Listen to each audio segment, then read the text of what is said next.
Assalamualaikum warahmatullahi wabarakatuh. Halo semuanya, welcome to Cita-Citaku. Video kali ini kita akan membahas soal-soal lagi untuk persiapan tes. Nah, soalnya tentang tes verbal yaitu antonim. Sama seperti di tes verbal yang sinonim, saya tidak akan terlalu banyak berbicara karena saya ingin teman-teman mencobanya selama 15 detik untuk satu soal. Jadi dalam satu slide saya ada 6 soal, kira-kira selama 1 menit 30 detik. Jika teman-teman merasa waktunya terlalu lama, boleh digeser langsung videonya ke tampilan berikutnya. Jadi misalnya sudah selesai di slide 1, terasa lama timer di tempat saya tampilkan, silakan langsung geser videonya langsung ke slide berikutnya. Oke, jadi kita mulai dari slide pertama. Start.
Oke, thumbs up. Nah, jadi kita langsung ke jawabannya. Kita lihat ya, nomadik itu ini lawan kata. Jadi antonimnya hati-hati. Biasanya kalau kita mengerjakan soal di waktu tes pengerjaannya itu, kan biasanya kita langsung dari sinonim nanti langsung ke soal antonim. Kadang teman-teman itu, bukan hanya teman-teman sih, karena saya juga masih ada hilaf antara sinonim sama antonim, saya masih jawab di soal antonim itu malah mencari sinonim. Nah, itu yang kadang kacau, jadi hati-hati. Pada saat teman-teman melihat petunjuk soal, itu soal sinonim, cari yang sinonimnya. Baca petunjuk soal lagi, oh ini soal antonim, carilah antonimnya. Oke, kemudian nanti untuk soal-soal antonim itu sebenarnya katanya ada beberapa tips ya, misalnya jangan melihat yang mirip-mirip misalnya, ataupun kalau misalnya di pilihan ganda tuh ada yang saling bertolak belakang, ada kemungkinan jawabannya antara dua itu. Dikasih contoh misalnya di khas, khas itu kan di sini ada khusus, ada umum. Khusus sama umum kan jelas pasti dia ini saling berlawanan ya. Nah, kemungkinan besar jawabannya antara khusus atau umum. Kita lihat dulu dari yang pertama, nomadik itu lawannya menetap, ya, nomadik itu nomaden. Antipati, simpati. Khas, umum, lawannya ya. Jadi nomaden lawannya menetap, antipati lawannya simpati, khas lawannya umum, vokal lawannya konsonan, sporadis lawannya jarang, filuren lawannya baik. Oke, kita lanjut ke slide berikutnya. Kita reset dulu. Next dari sekarang.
Time's up. Oke, kita lihat jawabannya. Rawan itu lawannya adalah aman.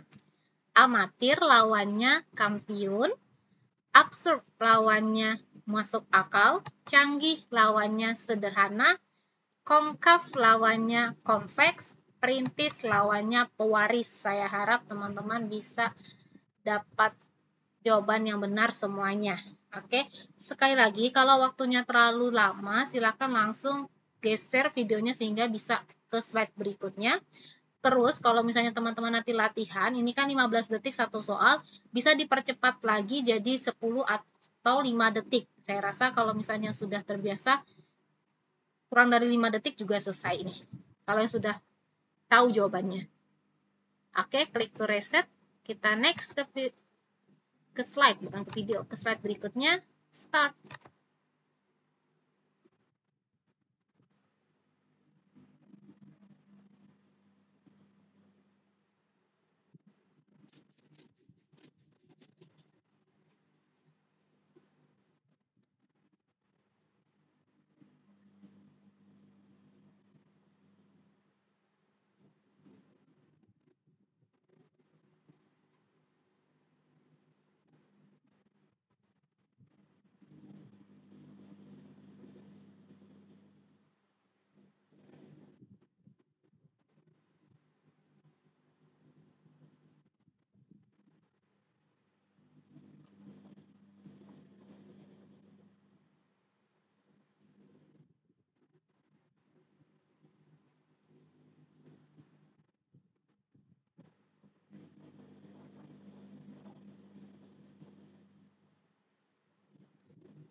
Thumbs up. Oke, kita klik jawabannya ya. Gegai itu lawannya kuat, tetiran itu lawannya asli, ekspresi lawannya impresi, takzim lawannya acuh, a priori lawannya a posteriori, eklektik lawannya tidak pilih-pilih. Oke, nah ada juga yang bilang katanya kalau misalnya kalimat-kalimat istilah yang dalam bahasa saintifik gitu, bahasa-bahasa saintifik lah ya, ilmiah, pilih yang juga kayak bahasa-bahasa ilmiah, misalnya a priori jadi a posteriori, seperti itu. Tapi kembali lagi ke teman-teman, kalau misalnya mengerjakan soal seperti ini, usahakan banyak-banyak literasi, baca buku, baca berita-berita. Kalau ketemu kalimatnya kayak belum pernah didengar, silakan dilihat di KBBI. Jadi buka KBBI, kemudian cari tahu artinya apa. Jadi kalau kita menggunakan KBBI, biasanya pembendaraannya semakin lebih banyak. Oke, next. Kita mulai dari sekarang.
Oke, time's up. Kita mulai. Jawabannya legislatif, lawannya adalah eksekutif, kebijakan lawannya kecerobohan, konklusif lawannya proposisi, abadi lawannya fana, amal lawannya mal, bukit lawannya lembah. Oke, next. Kita mulai dari sekarang.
Time's up. Oke, kita langsung ke jawabannya. Konveks itu lawannya cekung, elastis lawannya kaku, deduksi lawannya induksi, monoton lawannya berubah-ubah, mandiri lawannya bergantung, cucu lawannya kakek. Oke, jadi sebentar kita kembali lagi dulu. Silakan teman-teman cek berapa banyak jawaban teman-teman yang benar, semoga benar semuanya. Nah, boleh nanti teman-teman share di kolom komentar, kira-kira teman-teman dalam satu slide itu maksimal ngerjakannya sebenarnya sudah berapa, maksimal ngerjakannya itu berapa detik. Misalnya nih, sebenarnya kan saya setnya itu satu soal 15 detik, berarti satu slide 1 menit 30 detik, 90 detik ya. Nah, teman-teman boleh tuh nanti share ke saya, jadi saya bisa tahu kira-kira teman-teman satu soal sudah bisa berapa detik. Atau misalnya satu soal sih sudah bisa 1 detik langsung dapat jawabannya, alhamdulillah. Atau misalnya secara rata-rata misalnya dalam satu slide saya bisa mengerjakan hanya dalam waktu 5 detik atau 10 detik. Jadi nanti di video berikutnya kalau misalnya saya buat lagi seperti ini, saya setnya nggak terlalu lama, nggak sampai 15 detik per soal. Jadi satu slide mungkin saya akan buatnya hanya 1 menit ataupun hanya 30 detik. Jadi satu soal dibuat 5 detik saja untuk dikerjakan. Jadi teman-teman bisa share kecepatan teman-teman pada saat mengerjakan soal-soal ini dari kelima slide tadi. Oke? Terima kasih yang sudah mencobanya. Terima kasih atas kunjungannya di channel Cita-Citaku. Semoga bermanfaat, selalu semangat, dan good luck. Sampai jumpa di video berikutnya.